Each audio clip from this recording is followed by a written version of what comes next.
ఈనాటి 7వ తరగతి తెలుగు భాష ద్వితీయ భాష విద్యార్థులకు స్వాగతం పునఃస్వాగతం. గత వీడియో తరగతిలో మనం పాఠం 8 ఉపకారంలో కొంత భాగము చేసుకుని ఉన్నాము, అధ్యయనం చేసి ఉన్నాము. అందరికీ అర్థమవుతోంది. ఇచ్చినటువంటి అంశాలను చక్కగా చేసి పంపిస్తున్నారు, చాలా బాగుంది. మరికొన్ని ఈరోజు భాషాంశాలు వ్యాకరణాంశాలతో మీ ముందుకు వస్తున్నది శ్రీ జీవి శ్రీనివాసులు.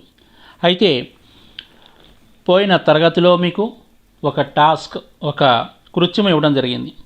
ఇది కథ అయితే ఎలా ఉంటుంది, కథ ఇది నిజానికి కథను, అది అయితే ఎలా ఉంటుంది, ఈ కథ నమ్మిదగినదా నమ్మనిదా అనేటువంటి అంశాల మీద చాలామంది చక్కగా స్పందించారు. వాళ్ళందరికీ అభినందనలు. అలాగే కళ అయితే ఎలా ఉంటుంది, చాలా బాగా రాసుకొచ్చారు, బాగా చెప్పకొచ్చారు, వాయిస్ రికార్డింగ్ కూడా పంపించారు. వాళ్ళందరికీ కూడా ఇవేనా బాగుంది.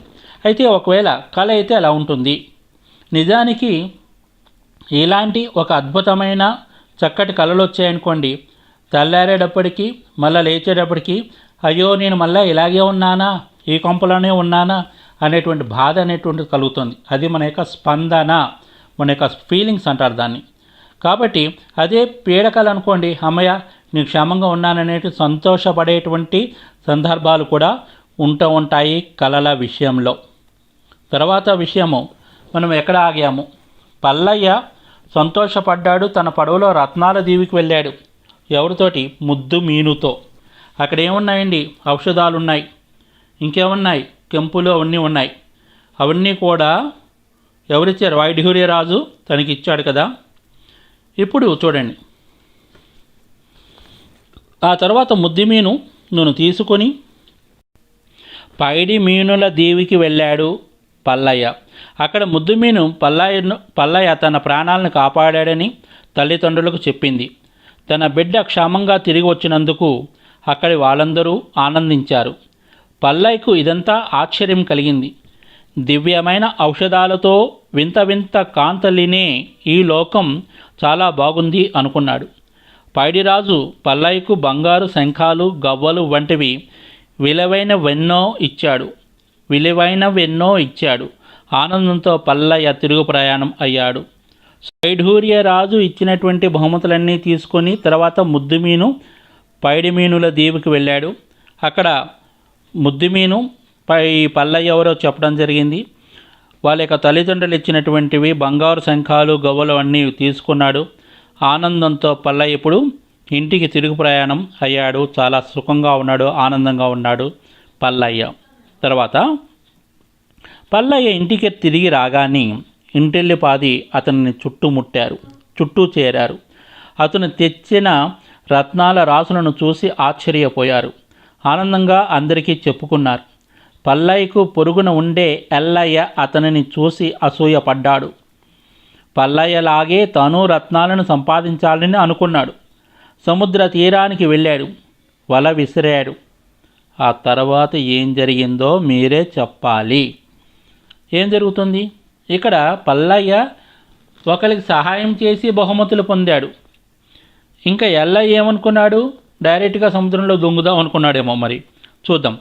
అలాగే అసూయ ఉండేవాళ్ళు ఎలాగుంటారు మనము చూస్తున్నాం. ఇప్పుడు మన తరగతి గదిలో కూడా అవే చూస్తుంటాం.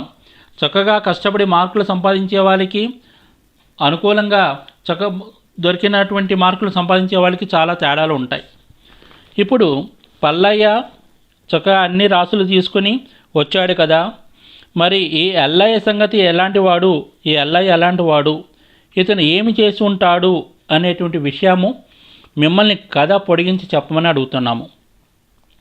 ఈనాటి తరగతి కృత్యంలో వినండి, చెప్పండి, మాట్లాడండి అనేటువంటి అంశంలో ఈ ప్రశ్నకు సమాధానంగా చెప్పవలసి ఉంటుంది. తర్వాత ఈ ఎల్లయ్య లాంటి వాళ్ళతోటి ఎలాగ మెసలాలని కూడా మీరు జాగ్రత్తగా ఈ పాఠ్యాంశం ద్వారా మీరు గ్రహించవలసి ఉంటుంది కదా. ఎందుకంటే అసూయాపరులకు మనం ఎప్పుడు కూడా దూరంగా ఉండాలి. మన శ్రేయస్సు కోరే వాళ్ళే మన యొక్క మంచి స్నేహితులు. అలాగే మనము ఈ పాఠ్యాంశాన్ని చూసి ఆనందాన్ని పొందాలే కానీ ఒకరిని చూసి అసూయ పడకూడదు అనేది కూడా మనం అర్థం చేసుకోవాలి. ఇంకపోతే ఈనాటి అభ్యాసం వినండి, ఆలోచించి చెప్పండి. వినండి, ఆలోచించి చెప్పండిలో జాలరి పల్లయ్య కథను సొంత మాటలో చెప్పండి. చెప్పగలుగుతారా? చక్కగా చెప్తారు. మీరు నేను ఇచ్చినటువంటి పోయిన తరగతిలో ఇచ్చినటువంటి కృత్యాలు చక్కగా చేసి పంపించారు. Now you are capable to say story. వినటం, లిజనింగ్ స్కిల్స్ బాగా అలవాటు పడుతున్నాయి. చెప్పడం కూడా వస్తోంది. బాగుంది. రెండో ప్రశ్న చూడండి. మీరు ఎప్పుడైనా సముద్రాన్ని చూశారా? సముద్రంలో ఏ ఏ జీవరాశులు ఉంటాయి? నేను సముద్రాన్ని చూశాను. సముద్రంలో అనేక రకాలైన జలచరాలు ఉంటాయి.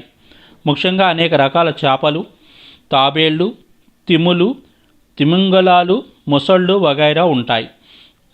జలచరం అంటే జలంలో చరించేవి, తిరిగేటువంటివి, దాన్ని జలచరాలు అంటారు.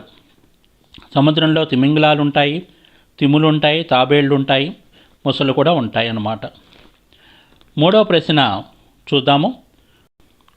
దురాశాపరుడైనటువంటి ఎల్లయ్యకి ఏమి జరిగి ఉంటుందో చెప్పండి. ఇది మీకు ఇందాక తరగతి గదిలో టాస్క్ ఒకటి ఇచ్చాం కదా, ఈ సమాధానం చెప్పండి. చూడండి. మనిషికి అత్యాశ ఉండకూడదు. ఎన్నో సందర్భాల్లో మనం నేర్చుకుని ఉన్నాం. ఎల్లయ్య లాంటి దురాశాపరులు ఎప్పుడూ ఆనందంగా ఉండలేరు. ఎల్లయ్య వల విసిరాడు. ఆ వలకు అతి పెద్ద చేప పడింది. అమిత ఆనందంతో దాన్ని పట్టుకుని లాగాడు. ఆ పెద్ద చేప బలం ముందు ఎల్లయ్య తాళలేక ఆ చేపకు ఆహారంగా పడిపోయాడు. అయ్యో కర్మం. ఇది కరెక్ట్. మనము గురువుగారు, మీ మాస్టర్లు వాళ్ళు క్లాసులోకి రాగానే చక్కటి నీతి వాక్యాలు చెప్తూ ఉంటారు కదా. అత్యాశాపరులు ఎప్పుడు కూడా ఆనందంగా ఉండలేరు. వాళ్ళకి ఎంత వచ్చినా సరే చాలదన్నట్టుగానే ఉంటూ ఉంటారు. వాళ్ళు ఎప్పుడు ఇతరులను చూసి ఏడవటం వాళ్ళ యొక్క క్యారెక్టర్, గుణాలన్నమాట. సో ఇప్పుడు ఎలా ఏమయ్యాడు? పెద్ద చేపకు ఆహారంగా పడిపోయాడు. మరొక అభ్యాసంలోకి వెళ్దాము. అభ్యాసం 2. ఈ అభ్యాసంలో రీడింగ్ స్కిల్స్ అలాగే రైటింగ్ స్కిల్స్ ఉంటాయి. ఈ ప్రశ్నలను మీరు ఇంటిలో రాసి పెట్టుకోండి. ఈ ప్రశ్నలు 1, 2, 3 ఇస్తున్నాను. ఈ ప్రశ్నలు జాగ్రత్తగా చదవండి, అర్థం చేసుకొని రాయండి. మొదటి ప్రశ్న చూడండి. చేపను చూసి పల్లయ్య ఎందుకు ఆశ్చర్యపోయాడు? పల్లయ్య వలలో బంగారు చేప పడింది. పల్లయ్య చేపను బయటకు తీశాడు. చుట్టూ అద్భుతమైన కాంతితో నిండిపోయింది. ఆ చేప తన్ను కాపాడమని పల్లయ్యను కోరింది. చేప మాట్లాడుతున్నందుకు పల్లయ్య ఆశ్చర్యపోయాడు. పల్లయ్య వలలో ఏ చేప పడిందండి? బంగారు చేప పడింది. మామూలుగా మనకి చిన్న చిన్న చేపలు పడుతూ ఒకేసారి విలువైన చేప పడితే అని మనకి ఆ రోజు ఆనందంగా ఉంటుంది కదా. అలాంటిది బంగారు చేప పడింది. బంగారు చేప పడింది కాదు, బంగారు కాంతులనిచ్చింది. అందుకు కాదు, ఎలాంటి భాషలో మాట్లాడింది? మానవ భాషలో మాట్లాడటంతో పల్లయ్యకు ఆశ్చర్యమేసిందన్నమాట. రెండవ ప్రశ్న చూడండి. ముద్దుమీను జాలరి పల్లయ్యను ఎందుకు ప్రాధేయపడింది? ఏమన్నా ప్రాధేయపడింది? ముద్దుమీను ఎవరు? ఒక దేవతాంశ గల చేప అన్నమాట. అది కార్తీక పౌర్ణమి నాడు చంద్రదర్శనం చేసుకోవడానికి బయటికి వచ్చింది. ముద్దుమీను దారి తప్పిపోయింది. అది రాకాసి చేప కంటపడింది. రాకాసి చేప పల్లయ్య వేసిన వలలో చిక్కుకుంది. అందువల్ల ముద్దుమీను నువ్వే నాకు దిక్కు, నన్ను మా లోకంలోకి దిగపెట్టు, నన్ను మా తల్లిదండ్రులకు చేర్చు అంటూ పల్లయ్యను ప్రాధేయపడింది. సో ముద్దుమీను ఎలాంటి చేప అండి? దేవతాంశ గల చేప కాబట్టి అది మానవ భాషలో మాట్లాడగలుగుతోంది. పల్లయ్యతో ఏమని ప్రాధేయపడింది? తనను తన ఇంటికి, తల్లిదండ్రులకి దగ్గర చేర్చమని ప్రాధేయపడింది.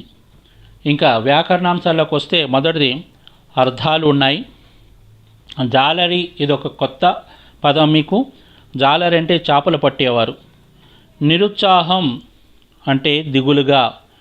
ఇవన్నీ కూడా దురదృష్టము, చింతించుట, కడలి, శబ్దము, మీను, గండము, దీనంగా, పైడి, ఇవన్నీ కూడా మీకు తారసపడినటువంటివే.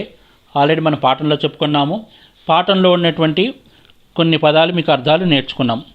వ్యతిరేక పదాలు చూడండి. కొనుట, అమ్ముట. ఈ వ్యతిరేక పదాలు చాలా ముఖ్యమైనటువంటివి. పాఠ్యాంశమంతా వెతికి చక్కగా పదాలు ఇచ్చాను. జాగ్రత్తగా చూడండి, నేర్చుకోండి.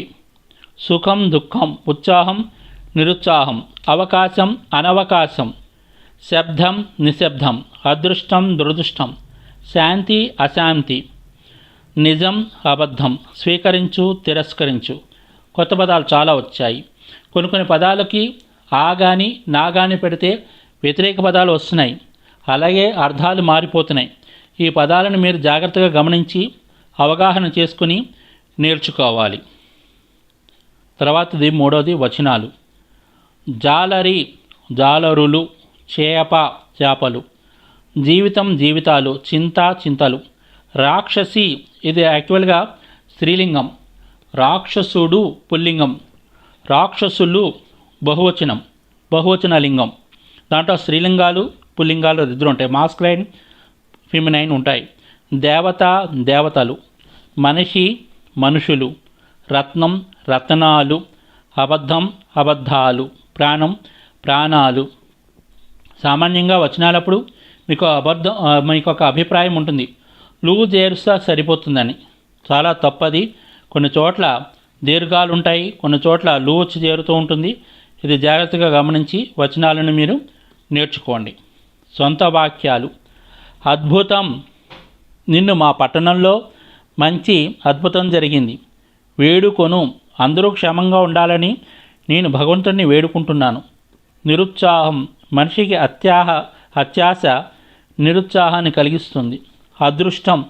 అదృష్టం బాగుంటే కరోనా తగ్గి అందరం కలుసుకుంటాము. ఈ యొక్క అదృష్టం అనేటువంటి పదానికి మన యొక్క విద్యార్థి ఒకతను ఇది రాసి పంపించాడు, నాకు చాలా నచ్చింది.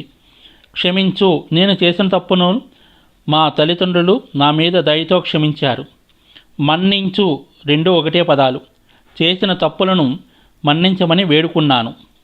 ఇలాంటి ఈ 6 సొంత పదాలతో ఈనాటి వ్యాకరణాంశాలు ముగుస్తోంది. మరి ముగిసిన తర్వాత ఈనాటి ఇంటి పనిని చూద్దాం. ఈనాటి ఇంటి పనిలో మీరు అభ్యాసం 1లో వినండి, మాట్లాడండి, చదవండి, రాయండి. ఇవి మీరు ఇంటి దగ్గర చేసుకోవాల్సినటువంటివి. నా కోసమే ఏం చేయాలి, వ్యాకరణాంశాలు ఇచ్చాను. 4 ఉన్నాయి, అర్థాలు, వ్యతిరేక పదాలు, వచనాలు, సొంత వాక్యాలు. ఒకసారి రాయాలి. రాసి 6 గంటల లోపల నాకు తప్పనిసరిగా పంపించండి. దయచేసి ఆలస్యం చేయవద్దు. చాలామంది మారుతున్నారు, 6 గంటల లోపల పంపిస్తున్నారు.